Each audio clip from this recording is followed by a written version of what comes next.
तिल beauty spots होते हैं। आप सुंदर दिखते हैं उससे, कभी कभी आपके लिए ट्रबल मेकर भी हो सकते हैं। तो आपके तिल ब्यूटी स्पॉट्स हैं या ट्रबल मेकर? आज डिस्कस करते हैं कि कैसे पता चलेगा दोनों में से क्या है।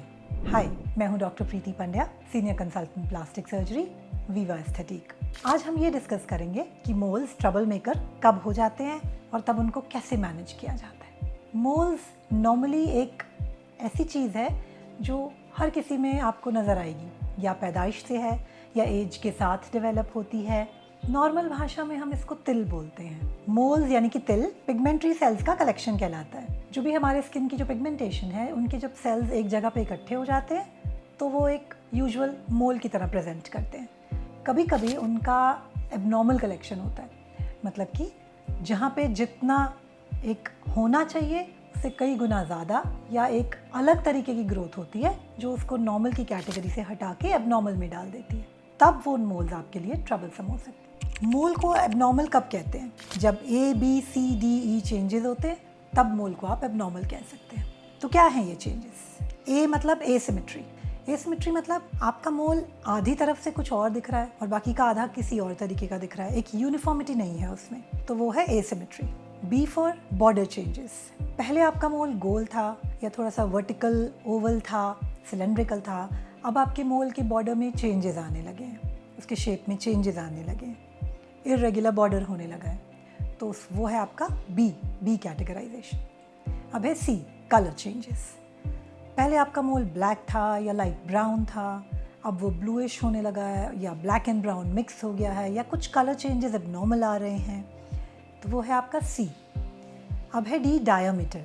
डायमीटर मतलब एक सर्टेन साइज़ का था आपका मोल और अब बढ़ रहा है या कभी कभी गोल से अपनी शेप भी चेंज कर रहा है, वो है उसके डायमीटर चेंजेस। और ई है एवोल्यूशनरी चेंजेस, यानी कि उसका एवोल्यूशन हो रहा है। जैसा वो पहले हम कहते हैं कि सालों तक मोल ऐसा ही रहा, अब 6 महीने से चेंज हो रहा है। तो जब इस तरह से सडनली आप चेंजेस नोट करते हैं उसमें, चाहे वो कलर में हो, चाहे अपीयरेंस में हो, चाहे डायमीटर में हो, या इचिंग स्टार्ट हो जाए सडनली, तब आप उनको एवोल्यूशनरी चेंजेस बोलते हैं। तो अगर आपके मोल में चेंजेस आ रहे हैं तो आपको क्या करना चाहिए? तब आपको मेडिकल कंसल्टेशन की ज़रूरत है। आपको डॉक्टर से मिलना चाहिए। आपके प्लास्टिक सर्जन आपको ये बताएंगे कि ये मोल में चेंजेस जो आ रहे हैं, इनको हम किस नज़र से देखेंगे और क्या इनकी मैनेजमेंट करेंगे।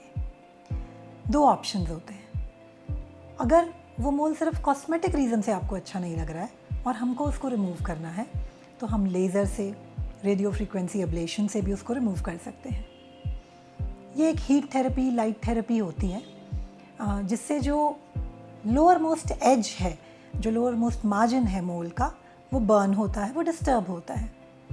उन केसेस में हम नॉर्मली बायोप्सी नहीं भेज पाते हैं, और अगर भेजते भी हैं तो कई बार वो बहुत रिलायबल रिपोर्ट नहीं देती है।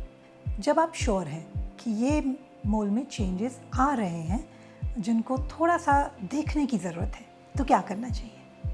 तब हमें उसको प्रॉपर बायोप्सी की ज़रूरत है।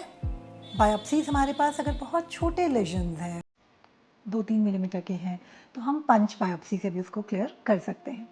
जब हम पंच बायोप्सी लेते हैं तो एक छोटा इंस्ट्रूमेंट होता है जो एक पंच की तरह एक होल करता है, और वो टिश्यू जो हमें बायोप्सी के लिए चाहिए, जो मोल पूरा का पूरा उसमें आ जाता है, आप उसको बायोप्सी के लिए भेज के उसकी रिपोर्ट देख के बता सकते हैं कि मोल नॉर्मल है या कैंसरस या मैलिग्नेंट हो गया है।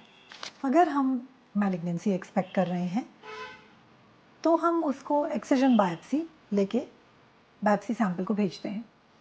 एक्सिजन बायोप्सी का मतलब है कि जो मोल के बॉर्डर्स हैं उसके बियॉन्ड थोड़ी सी नॉर्मल स्किन भी ली जाती है, और इन्वॉल्वमेंट वहाँ पे है कि नहीं ये देखा जाता है बायोप्सी के रिपोर्ट के दौरान। इस पूरे सैंपल को आप भेजते हैं, रिपोर्ट जब आती है तब हमें समझ में आता है कि एग्जैक्टली हमारा मोल नॉर्मल मोल था या कैंसरस मोल है। अगर ये किसी वजह से एक कैंसरस लीजन में चेंज हो गया है तो उसका management, further management many a times ऐसा होता है कि अगर आपने ये पूरा निकाल दिया है, बॉर्डर्स बिल्कुल नेगेटिव आए हैं, तो यही आपका ट्रीटमेंट है। कुछ केसेस में आपको एक सेकेंडरी प्रोसीजर की ज़रूरत हो सकती है। इसमें आपके स्टिच भी लगाए जाते हैं, एक ड्रेसिंग की जाती है बाद में, जो कि कुछ दिनों में स्टिचेस रिमूव हो जाते हैं। समझना ये ज़रूरी है कि हर मोल कैंसरस नहीं होता है, लेकिन ये भी उतना ही इम्पॉर्टेंट है कि हर मोल बिनाइन यानी कि नॉन कैंसरस भी नहीं होता है। तो मतलब क्या है? मतलब ये हुआ कि हमको मोल्स को जहाँ भी चेंजेस आ रहे हैं प्रॉपरली ऑब्जर्व करना चाहिए, और जब ज़रूरत लगे तब बिना टाइम वेस्ट किए कंसल्ट करना चाहिए अपने डॉक्टर से। मैं हूँ डॉक्टर प्रीति पंड्या। अगर आपको कोई भी इंफॉर्मेशन और चाहिए तो आप कमेंट्स में पूछ सकते हैं, या नीचे दिए गए डिटेल नंबर्स पे, एड्रेस पे आप कांटेक्ट कर सकते हैं। Please like, comment, and share, and follow us for more such informational content.